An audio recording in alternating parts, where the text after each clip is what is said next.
Founder of strategic Pan Indo-Pacific Arena, Phar Beng joins us now from Kuala Lumpur. Thanks for joining us on the program. You know, Jack Ma, one of the world's richest people, he's very well known, especially in China. What does his disappearance tell us about what life is like in China under Xi Jinping?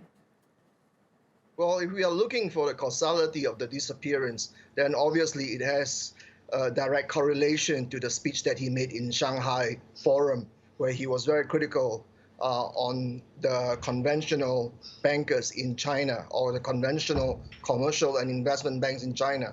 The reason is because the Ant Group, which is his financial arm of Alibaba, only takes about 2 to 3% of the collateral, whereas conventional banks normally take 30%. So if he had successfully launched the IPO of the Ant Group, he would technically become not just the richest man in China or Asia, but the one person who collects all the financial and consumer data from practically China and the whole world, because Alibaba and Ant Group can keep growing. So do you think this is not just about criticizing the government and regulators? Do you think that Ma had become too big and in that sense could potentially be a threat to Xi Jinping?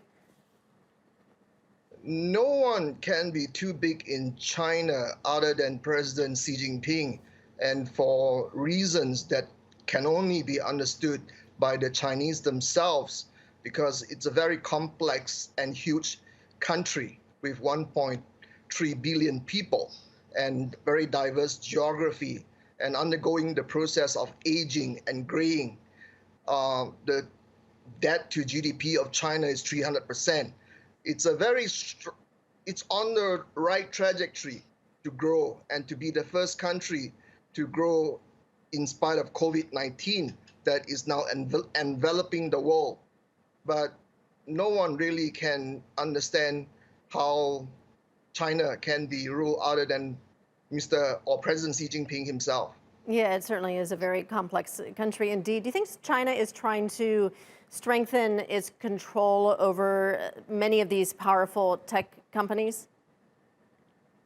I think that's definitely one of the key reasons, because the global economy will be evolving towards one that is driven by applications on the phone, algorithm, analysis of big data, automation, and all these are things that are in a way, very important to the heart of the Chinese Communist Party, because they have a plan to become a fully post-industrialized and postmodern and highly developed country by 2045, if not earlier.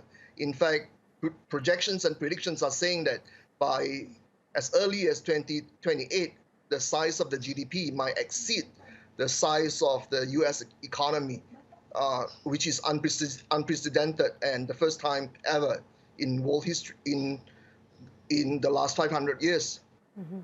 What do you think this all means for other entrepreneurs in China, you know, future Jack Ma's? When I was living in China, I remember hearing a lot of discussion about the future being an innovation-driven economy. But if these entrepreneurs and innovators have to tread lightly around the government, doesn't that kind of squash, you know, that innovative, pursuit?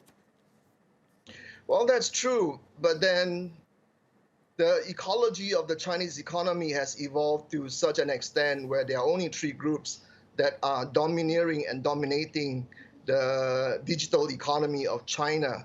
And not all of Chinese are rich. Only 800 million people has been pulled out of poverty.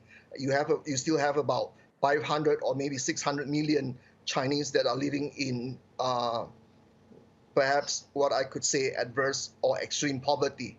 So there are 3 groups. That's Alibaba, Baidu, and also Tencent Group Holdings. So the richest man right now, after the debacle that has happened to Jack Ma, is actually Pony Ma of Tencent Holdings. And precisely because of his disappearance and the mystical circumstances that surround his disappearances, Jack Ma lost more than $18 billion in his net wealth. All right, let's leave it there for now. Phar Beng in Kuala Lumpur, thank you.